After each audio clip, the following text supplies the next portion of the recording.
திருப்பத்தூர் அருகே 3 கோயில்களில் அடுத்தடுத்து திருட்டு, மர்ம நபர்களுக்கு போலீசார் வலைவீச்சு. திருப்பத்தூர் மாவட்டம் ஜோலார்பேட்டை அடுத்த பாச்சல் ஊராட்சிக்கு உட்பட்ட ஜெய்பீம் நகர் பகுதியில் முத்துமாரியம்மன் ஆலயம், படவேட்டம்மன் கோயில், தேசத்து மாரியம்மன் கோயில் உள்ளது. இந்த கோயில்களில் அப்பகுதியில் உள்ள பொதுமக்கள் தினமும் பூஜை செய்து வெள்ளி, செவ்வாய்க்கிழமைகள் மற்றும் அமாவாசை, பௌர்ணமி நாட்களில் சிறப்பு பூஜையும் செய்து வருகின்றனர். இந்நிலையில் ஆடி அமாவாசையையொட்டி இன்று காலை அப்பகுதியில் உள்ள சேகர் மனைவி காளையம்மாள் கோயிலில் பூஜை செய்வதற்கு சென்றுள்ளார். அப்போது முத்துமாரியம்மன் ஆலயத்தில் கோயிலில் கேட் போர்டு உடைந்திருப்பதைக் கண்டு அதிர்ச்சியடைந்தார். பின்னர் உள்ளே சென்று பார்த்தபோது அம்மன் கழுத்தில் அலங்கரிக்கப்பட்டிருந்த அலங்கார நகைகள் சில திருடு போனதும், மீதமுள்ள நகைகள் அம்மன் சேலையில் சிக்கி வராததால் அங்கே விட்டு சென்றதும் தெரியவந்தது.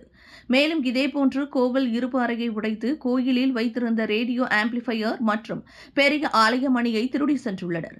பின்னர் படவேட்டம்மன் ஆலயத்தின் பூட்டை உடைத்து பித்தளை தட்டு உள்ளிட்ட பூஜை பொருட்களை திருடி சென்றுள்ளனர். இதனையடுத்து கோயிலுக்கு வந்தவர்கள் இதுகுறித்து கோயில் பூசாரி அருணாச்சலம் என்பவருக்கு தகவல் தெரிவிக்கப்பட்டு பின்னர் அவர் ஜோலார்பேட்டை காவல் நிலையத்திற்கு தகவல் தெரிவித்துள்ளார். தகவலின் பேரில் போலீசார் சம்பவ இடத்திற்கு வந்து 3 கோயில்களில் பொருட்கள் திருடு போனது குறித்து விசாரணை மேற்கொண்டு வருகின்றனர். மேலும் இங்குள்ள கோயில்களில் இதுபோன்று 3வது முறையாக இந்த சம்பவம் நடைபெற்றுள்ளதாக அப்பகுதி பொதுமக்கள் கூறுகின்றனர். அடிக்கடி கோயில்களில் திருடு போவதால் இரவு நேரங்களில் போலீசார் இப்பகுதியில் ரோந்து பணியில் ஈடுபட வேண்டும் என்பது அப்பகுதி மக்களின் கோரிக்கையாக உள்ளது.